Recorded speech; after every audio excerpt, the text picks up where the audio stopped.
चला तर आज आपण पावसाळ्यामध्ये रोज रात्री म्हणलं तरी प्रत्येकाच्या घरी केला जाणारा पदार्थ करतोय. तर त्यासाठी मिक्सरच्या भांड्यामध्ये 10 ते 12 लसूण पाकळ्या, 1 इंच अद्रकाचे तुकडे, 2 चमचे सुक्या खोबऱ्याचा कीस घालून व्यवस्थितरित्या बारीक केलं. लगेचच आता कुकरमध्ये 2 पळी तेल गरम केलं. त्यामध्ये 1 चमचा मोहरी, अर्धा चमचा जिरे, 2 चिरलेले कांदे हलके असे परतू द्यायचे. लगेचच यामध्ये तयार केलेलं वाटण, कढीपत्ता, अर्धा चमचा लाल तिखट, 1 चमचा गोडा मसाला, अर्धा चमचा काळं तिखट आणि 1 चमचा धनेपूड घालून व्यवस्थित तेल सुटेपर्यंत परतवायचं.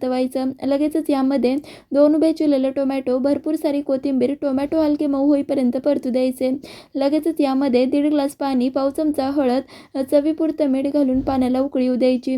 आता इथं पाण्याला उकळी आल्यावरती धुतलेले डाळ आणि तांदूळ घालायचे. व्यवस्थित एकत्र करायचं. कुकरचं झाकण लावायचं. 2 शिट्ट्या काढून घ्यायच्या. कुकरची वाफ गेल्यावरती झाकण उघडायचं. मस्त मसाला मूग डाळीची खिचडी तयार, जी कढीसोबत तर एक नंबर लागते. कढीची रेसिपी उद्या पाहूया. तोपर्यंत लाईक, शेअर, सबस्क्राईब करायला मात्र विसरू नका. धन्यवाद.